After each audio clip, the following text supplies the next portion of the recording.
Longtime readers of the Kitchen Magpie will know that there is nothing I like more than using a can of cream of mushroom soup in a recipe.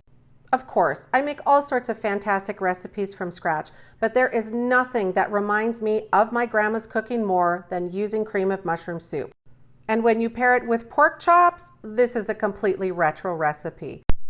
I have actually changed this recipe to reflect the fact that this is my mom and dad's favorite recipe, but my mom has changed it up and they use a ton of onions because, of course, as Ukrainians, we add more onions to everything.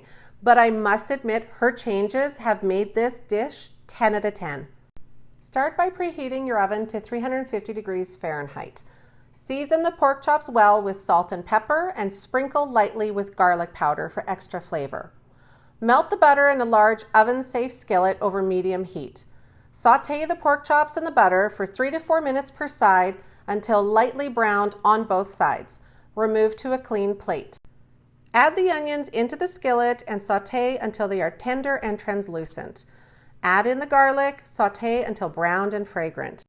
Once the onions are done, nestle the pork chops back into the onion mixture and turn off the stove. In a large glass measuring cup, combine the milk, soup, and parsley, whisking until smooth. Pour the soup mixture over the pork chops in the skillet.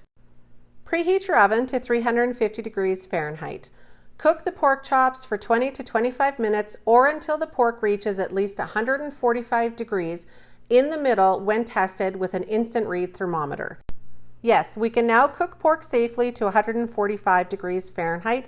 Just make sure that it rests in the dish for 3 to 5 minutes before you serve it. These pork chops are absolutely fantastic when served over rice or mashed potatoes. The full printable recipe is on thekitchenmagpie.com. Happy cooking, you guys!